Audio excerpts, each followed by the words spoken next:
Hi, I'm Chris Steyerwalt, and this is Power Play. Now, the way ObamaCare started out was it forced people to buy insurance policies, in many cases more expensive than the ones they had. It was going to be more expensive, but then the government was going to give subsidies to offset that cost. So the argument from the administration, proponents of the bill, was that, yes, people were going to have to pay more, but it was going to be okay because they were going to get some free money on the back end, so it was all right. Now a Supreme Court case that was argued could undo that, at least in many states where they didn't set up their own exchanges. So what happens to millions, maybe more than 7 million people who could be marooned on the other side of this if those subsidies are taken away? What could happen? Well, somebody who is going to have a good bit to say about that is John Barrasso. He is a senator. He is a Republican. He hails from the great state of Wyoming, and he is our welcome guest. Senator, how you doing? Great. Thanks for having me, Chris. Good. Okay, so here's the question. You are at the epicenter, I would say, of a discussion going on within your party, within the Republican conference in the Senate and in both houses, about what to do if the Supreme Court essentially wipes out this core principle of Obamacare, as the arguments left open that as a very real possibility. Lay out for us what you would want to see happen. Well, Chris, as a doctor, I want to make sure that we protect the people, but not protect this law, which I believe has been bad for so many Americans. And the case before the Supreme Court is, does the law mean what it actually says, or does it mean what the president wishes it says? So if the court rules that the president has acted illegally, because we know the president has twisted and bent this law and I believe broke the law, then there are going to be many people who had been receiving subsidies, specifically in 37 states where they didn't set up a state exchange, and those people are going to find themselves without the subsidies.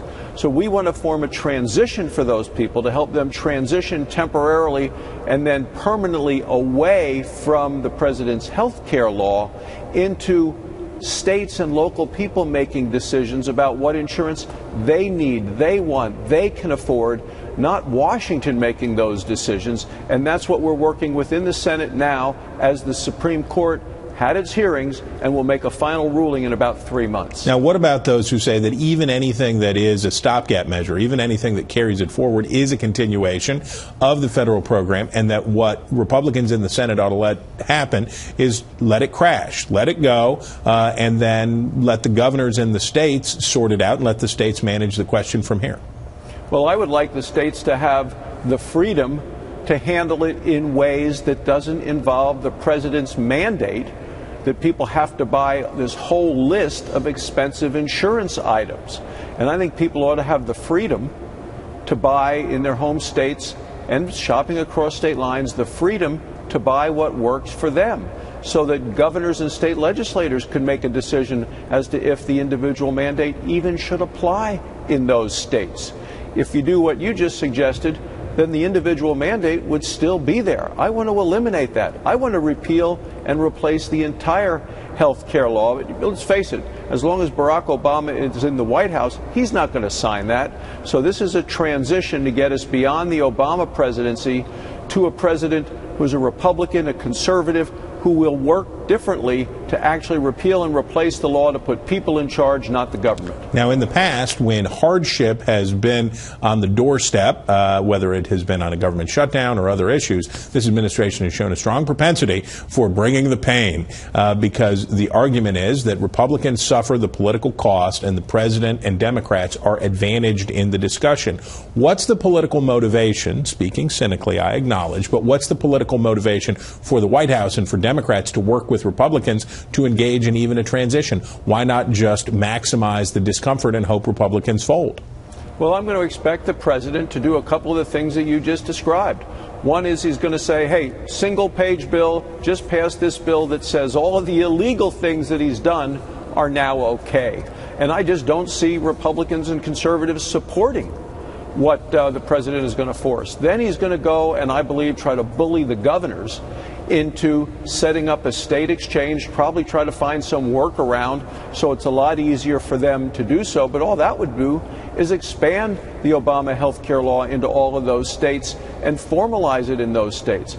I want to have a different route that gives states the freedom and flexibility to say what really works best for the people in our state. Should there be any mandates at all? If there are no mandates, should people be able to buy any insurance that works best for them and their families? People know what works best for them. That's why this health care law continues to be so unpopular today. So many Americans do not believe that it's good value for them, and it hasn't helped them, and in many cases it's actually hurt them and their families. Now, the last thing on timing, we expect the Supreme Court to render a judgment this summer in June. How do you get this teed up, and how do you get this ready so that you are able to respond? Well, we're meeting almost on a weekly basis. We have over a dozen Republican senators meeting each time. We're also meeting with members of the House, Paul Ryan and other committee chairmen, working to us the best way to present these ideas that we have of transitioning temporarily with a temporary continuation of the subsidies for people as we transition to local control. And we don't know what the Supreme Court's going to do. Nobody does. The last time the Supreme Court ruled, I don't think anybody in the country accurately predicted what they were going to do. So it's hard to say what kind of timeline they're going to put into place if they do rule that the president acted illegally. We will be prepared with the answers no matter what the Supreme Court decides. Always be prepared. If you were from Thermopolis, you would know him already.